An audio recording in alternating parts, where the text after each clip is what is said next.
Driving Dominique.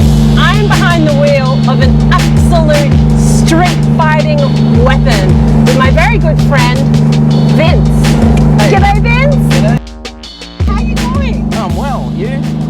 Well, are you sure you're okay? Because this is the first time I've actually been a passenger in your own car. That is correct. I have never sat in the seat as the car's been moving. And I'm going to say I'm absolutely terrified and excited at the same time. I think they call that living. That's right.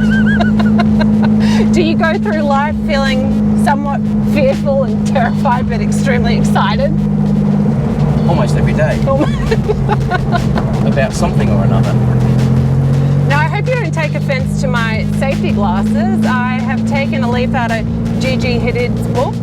I think I saw her in something like this, or it might have been Bella Hadid, famous supermodels, which leads me to my point that while we're in an extremely awesome tribute to the infamous 1974 Porsche RSR Turbos, you've got a really cute nickname for this car. Yeah, I call her Elle, as in Elle McPherson. The body. The body. Because after all these years, she's still got the body. And She's amazing. And after all these years, this car still has the body. Now, maybe couple of little differences between this car and Elle. I'm pretty sure Elle's probably 100% Elle Natural, whereas this baby has undergone a little bit of a... This Elle's had a bit of a nip and tuck, you could say. And in fact is proudly a Franken Porsche, as I call it, as well. A Franken Porsche. Franken Porsche. But should I say Franken Porsche? Franken Porsche. Tell me a little bit about the origins of this beautiful car and the vision that you had for this car, because I think it's a really cool story, and I'm very pro people making cars their own. Yep. So, started off, born in 1977 out of Stuttgart, and she came out of the factory as a chocolate brown, narrow body Carrera 3-litre. Oh. Carrera with all of those gubbins, and that was good. She was bought by a guy in America, and he got tired of the gubbins in a regular 3-litre Carrera and decided to change everything to a 930 turbo. So he put a whole 930 turbo running gear in it. Man, a narrow body. That's an exercise. Yep. The owner previous to me, a really lovely guy, one of life's gentlemen, Tony Hearn, found it in the US and brought it over to Australia. We rebuilt the engine. Wow. With a 3.2 litre top end, a fuel injected top end. He put in a Motec M48 Yes. ECU brain, and he put in a larger turbo, and he'd always had the vision for the RSR Turbo, and he sourced some original 930 wide body fenders, rear and front fenders. Okay. And installed those, and thought, right, now I'm going to paint it white and put the Martini livery on it. He didn't want us to sell it to just anyone. He wanted someone to keep the vision alive. We are going to hop out and have a closer look at the car, and I want you to show me around the engine, because I'm sure it's pretty spectacular, and knowing you as an engineering guru, it's going to have some really cool tricks and treats in there. So he fashioned this out of half of a Mack truck radiator, and even the air intake. So he's got this this rear wing that's come off a I think it was the RS turbo wings that they had of the day. He put on a V8 supercar wing on top of that to make it look more like as close to period as he could get. Australian V8 supercar wing. V8 supercar ECU. Bit of Australia. Yep, that's plumbed into an air intake from here. So these vents actually work. They actually pump air into here, which then connects to this intake hose here. So when I shut the bonnet, I have to connect that up. And then that goes into this little silver can here. Well, that's heat shrink, heat wrap around basically an Ovaltine tin. Literally an Ovaltine tin with an air cleaner inside it. That's awesome. That's what would fit. A splash of bush mechanic. Splash of bush mechanicking. Give it a bit of a wiggle. Bit of a wiggle. And then a push. Bob's your auntie. Yep. And then, yeah, she's in. Roll cage? Yep, so it's half a roll cage, manufactured by one of Tony's friends. It's an alloy roll cage. Ooh. So one of the things I'll be changing out is probably this roll cage to put in a proper FIA full cage for motorsport. Got some new harnesses in there, they're lovely. Put on some new harnesses, some new race seats. New race seats. I changed the gear lever to a Wevo gear lever. Wevo.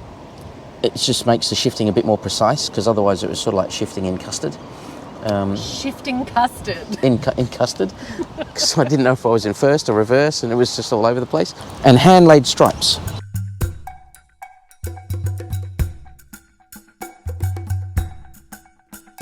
The hallmark of any good Martini livery Porsche is whether it can remain shaken and stirred at the same time, going around and around and roundabout. Here we are. This is just water for the kids.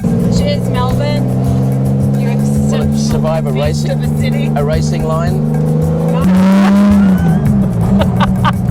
Oh, a couple of drips. It's a good challenge. Accepted. Whoa, there it is. Sorry. I'm doused in Manky Olive juice.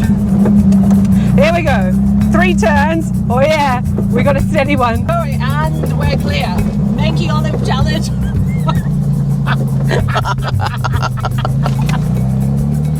Mission complete.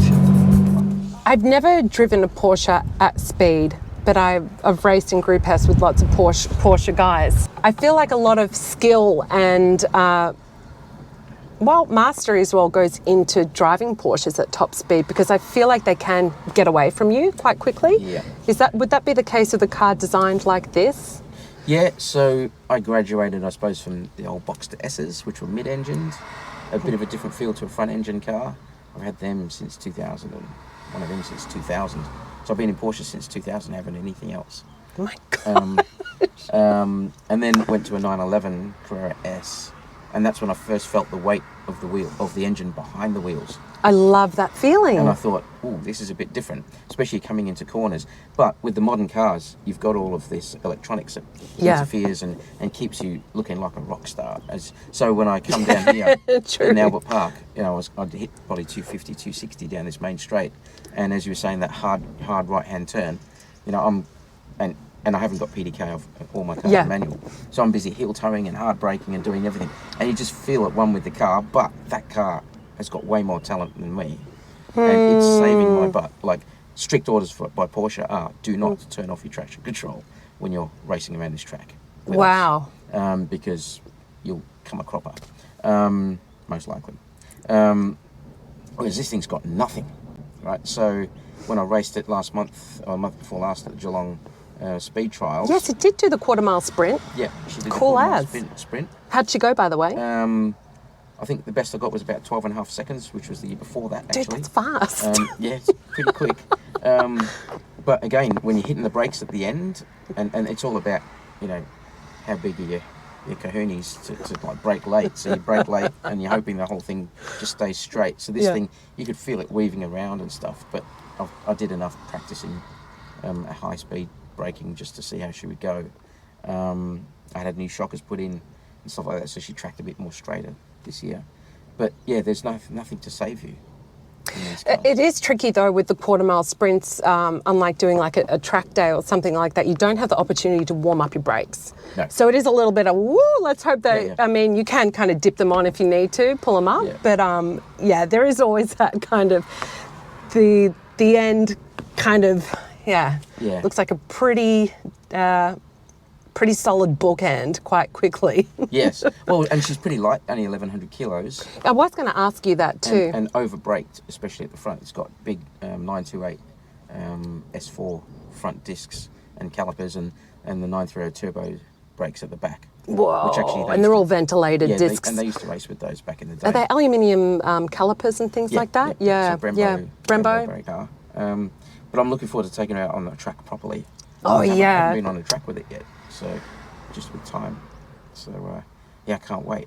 And I think I'll do it actually with Porsche Motorsport School. They do it at Phillip Island, which is where I did it with my GT3 over 3 days, and you just build up your confidence in the car as they take you around the track. So I think that'll be what I'll do with this car. They'll probably freak out because again over there, don't turn off your traction control, don't do anything, just drive and we'll show you how to go around the track and all that sort of stuff. And it was all great, but I want to do it in this car, and I think they'll probably freak out. I love it. Vince, thank you so much for this opportunity. Thank you. This has been really like a real eye-opening experience for me. I've never been behind the wheel of a racing Porsche. Yeah. And thank you for giving me this opportunity. Our absolute pleasure. I'm now crossed over to the dark side, Alfista. Yes. So, no, and I think, you know, it's important what you do as well, Dominique, in terms of of the storytelling, because this culture of cars and historic cars has to continue. And it's by storytelling that the greatest cultures, the Aboriginal culture, the Native American Indian culture, keeps going. And I think you're doing that campfire storytelling. Oh, thank you. So thank you. Thank you so much. Well, we're doing our own form of Petrolicious TV and shining a light on our wonderful Australian classic car scene, which is pretty badass. I mean, gee, I think we're a wild bunch. We are. There's nowhere like it in the world. And I've been to a few places. Yeah. Alrighty. Whoa! So she's a little bit noisy. She is a little bit noisy. Yes, but we like it that way.